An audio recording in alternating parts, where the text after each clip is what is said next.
तुम्ही असं म्हणत असाल मंडळी काही भुयार सारखी जागा कोठे आणि इथलं सगळं जनतडे गाबं चालणार, तर चला थांबा तुमले सांगाच मी बट डिटेल मा. तर जय जय श्री महाकाल मंडळी, जय महाराष्ट्र, जय खानदेश सगळ्यातले मंडळी. आज तुम्हाला भाऊ कोणाल सनातनी जयराना अशी एक मोठी हस्तीला भेटाले. कालो के काल मेरे प्रभू श्री महाकाल. आपण जाऊन होता ते कपिलेश्वर महादेव मंदिरले. तर मग मंडळी निघणूत मस्त गाव मै सणानं पिरिरेरी गाडी काढीशील मस्त 2 गाड्या होतात आणि आम्ही 4 जण होतो. तर आमना गावातून कपिलेश्वर मंदिर पडस 30 ते 25 किलोमीटर ना अंतर मा. पेट्रोल टाकायलाच थांबलो होत मंडळी. भाऊ म्हणे को ना म्हटलं भाऊ आज दोन म्हणे माले बी ब्लॉक मा लिहिले म्हणे आते. म्हटलं भाऊ बस का तुमले ब्लॉक मध्ये लावण्याचा विषय आहे का. नाव तर फक्त 2 अक्षर नाही मंडळी, पण ताकद एवढी इथं काही खरं काम नाही. जय श्रीराम. इथे काम नाम मंदिर निशान म्हणजे आमनी प्रताप कॉलेज. मग त्यानंतर लागण्या मंडळी आमले मारोड माऊ एसटी वाला इथलं पण काढ भाऊ काय सांगू तुमले निस्ता फपोटा उडावतो चालन मागे म्हणे. पोहोचत मंडळी आम्ही श्री क्षेत्र कपिलेश्वर महादेव मंदिर जवळ. म्हटलं ते गाडी पार्किंग लाई. आज तक हे सर ना किसी के आगे झुका है ना झुकेगा, झुकेगा तो सिर्फ तेरी चौकट पे. जय श्री महाकाल.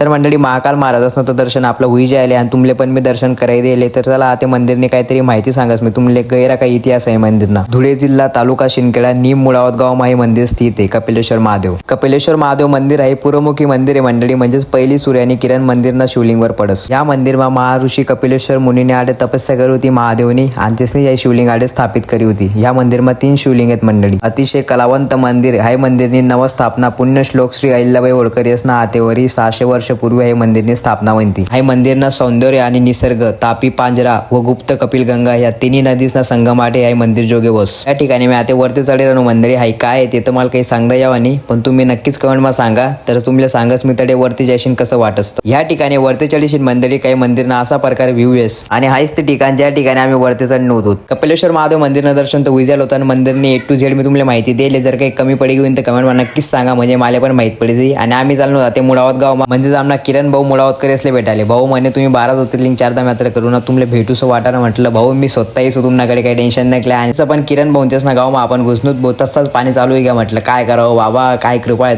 तुम्हीच जाणं म्हणता ते. किरण भाऊ त्या म्हणे चहा पाणी करल्या म्हणे. अरे दादा म्हटलं जाऊ द्या तुम्ही आमल्या पाणी ना काही खरं नाही. म्हटलं महाकाल महाराज कवे पण पाणी पाडस. म्हटलं नेक्स्ट टाइम नक्की सुद्धा आपण चला जय श्री महाकाल म्हणतो. किरण भाऊ त्या म्हणे आमना गाव मा भलता डोर आहेत म्हणे. म्हटलं आधी की घ्यात भाऊ कितला डोर आहेत भाऊ गाडी बी आलो ती राहत मंडळी काय करावं म्हणता ते.